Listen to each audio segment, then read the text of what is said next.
Alright, what's going on, guys, and welcome back. So today's video is just going to be an unscripted sort of reaction style video. This is actually the second one we've done for this game because they had the reveal trailer before, but this is Histrobea Chronicles, a Pokemon-like monster taming RPG being developed by Hoops and Hip Hop that will actually take place in a Wild West setting, which does set it apart from a lot of other monster taming games in terms of the sort of setting and atmosphere.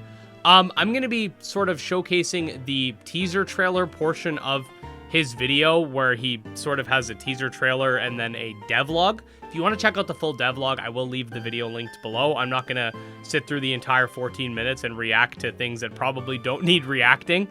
But what I'm going to be doing is I'm going to be discussing my thoughts based on what it looks like so far. And then I'm going to talk a little bit about content creators making monster taming games, because there's a few at this point. There's Hoops and Hip Hop. There's I forget his name, the Poglings guy, Chad Tronic, I believe his name is, and there's also Mr. Buddy or Shy Guy Buddy, depending on how long ago you subscribed to him. I think he changed his name, but anyways, there's a few of them, and I want to sort of talk about that and how it sort of relates to the community. But anyways, let's check out the trailer and see what's good. And we're going to be treating this just like, not like it's Hoop and Hip Hop's game. We're going to be treating this like it's any other monster taming game because, that's how we got to do it, right? We got to treat everybody equally. So let's check it out. So right off the bat, I will say I do like the overworld aesthetic. It gives that sort of Gen 3 vibes. There are little rough spots here and there, like the animation you'll get when they're running through the grass and whatnot. But all in all, like, I do think this is a nice aesthetic, and just with some sharpening and whatnot, it's definitely going to continue to grow and look better. So I do like this sort of more simple Gen 3 aesthetic. So in terms of battles, I don't mean to pause it every 5 seconds. We'll let a little bit play, but I'll go on what I was about to say. So as you can see with the battles, the monsters seem to have like a little sort of waving animation that makes them look like they're moving, even though they're not. Oh no, they are animated. Never mind. Okay, they are animated. It was a little hard to catch. I thought maybe they had the sort of pulsing animation like we see in Monster Tribe. But yeah, the monster animations are all right. I wouldn't say they're anything like super crazy. Again, pre-alpha, go easy on them. But in terms of combat now, what I'm really interested in is this stamina system that they have. So as you can see, you have 4 moves. It's very Pokemon-like in nature. You'll have 4 different moves, and you have 4 MP. And as you can see by the menu, you have Battle, Inventory, Team, Escape. This is exactly like Pokemon, same 4 options. And again, different moves of different typings. Looks like you have your normal, your ghost equivalent, your grass equivalent, whatever they're going to call it. Pretty simple animations. I think that was supposed to be like a dodging animation, which is kind of cool. At least I think. I can't really tell because it doesn't look to lose HP. But, pretty simple stuff. I would say the sprites, I'm not sure if you guys are going to be able to see this on your end, especially if you're watching on mobile. But the sprites do need, in my opinion, some touch-ups. Like they're not like terrible or anything. But, again, pre-alpha, they're going to need some touch-ups. I can see a little bit of white around the sprites themselves. But so far, it does look pretty standard. Now, here we can see, like, the sort of Wild West inspiration. I like the overworld spawns. That's one thing I definitely do like.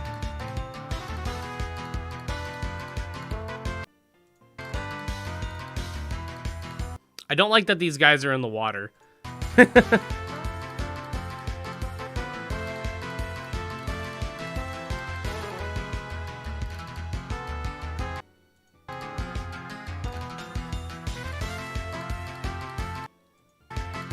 You can kind of see what I mean with, like, the grass animation.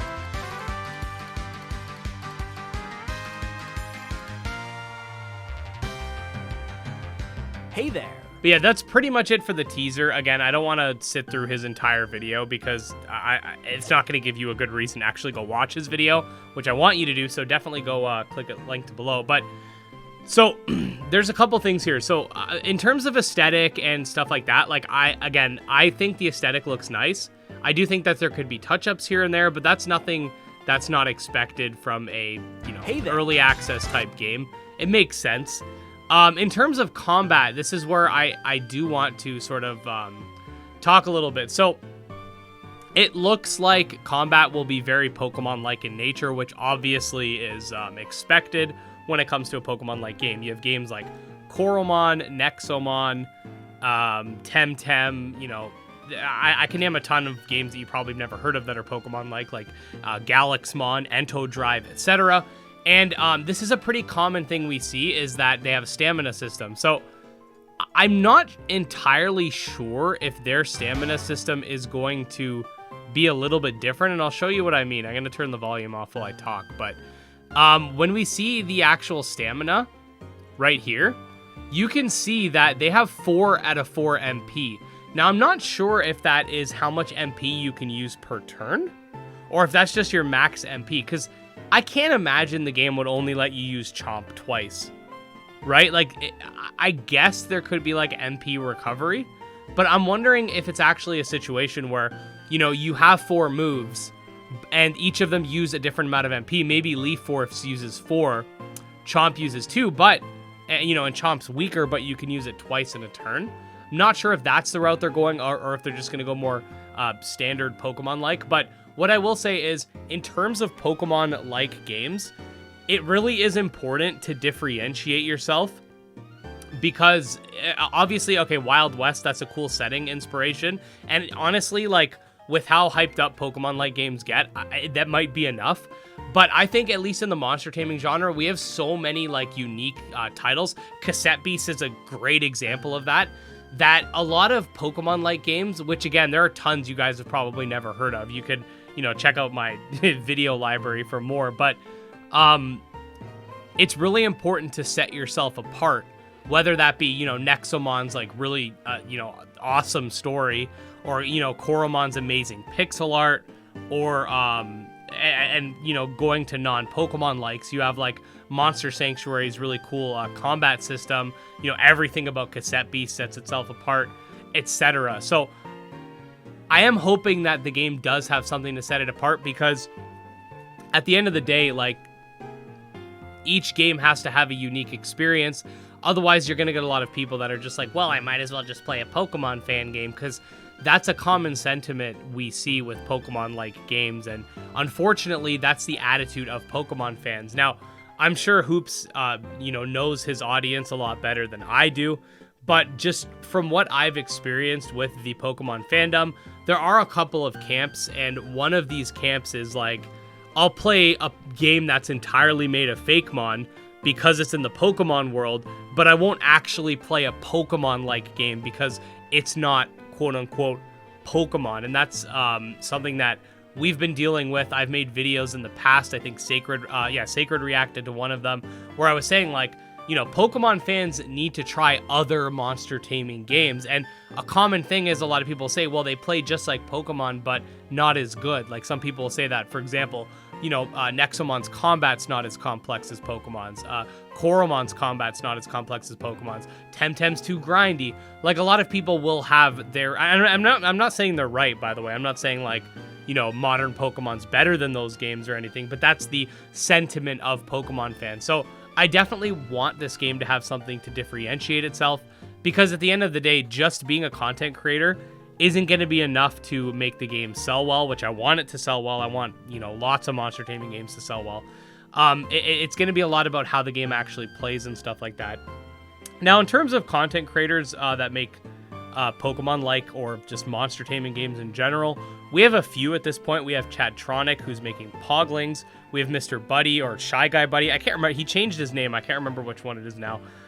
He is making Buddymon, and now we have Hoops and Hip Hop making Histrobea Chronicles. And one thing I do want to say is I've noticed... Oh, and we also had Reese making Monster Tribe. I've noticed what a lot of these, you know, content creator game devs will do is they'll sort of fuse their content creation with game deving to the point where they can't be looked at separately.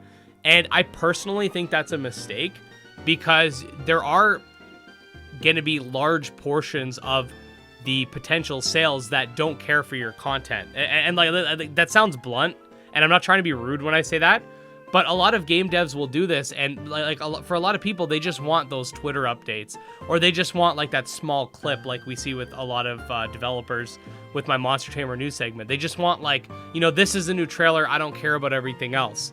So I do think it's important for the content creators to also kind of like, submerge your two passions together, but also have an avenue for people that, don't want to watch a 14, 15-minute devlog. Because, some people are like that. They just want the trailer, and that's it, right? I totally get that. I mean, I have people that only watch my Monster Tamer news segment. They don't care about anything else that I do.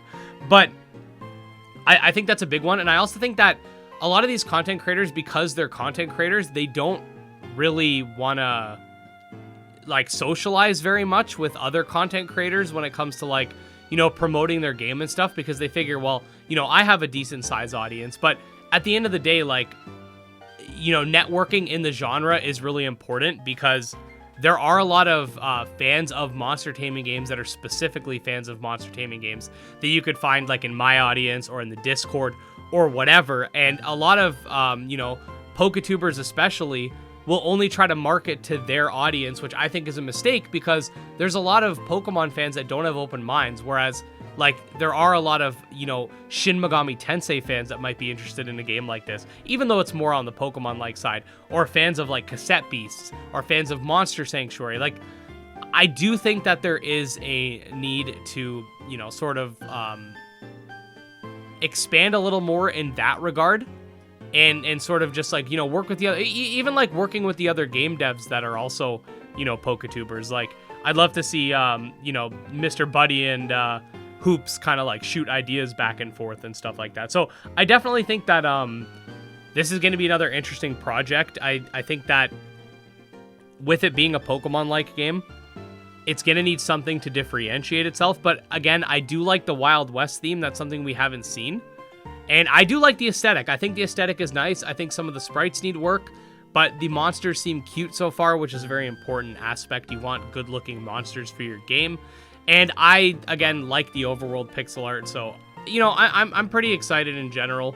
Let me know what you guys think of the game so far, and again, if you want to see more details about this, Hoops put out an entire devlog. You can kind of see, I'll just kind of play it for you guys as we go. You can kind of see, like, the different things that he talks about in this, and I don't want to get too much into that, but yeah, anyways, let me know what you guys think so far, and I will see you in the next one. Peace.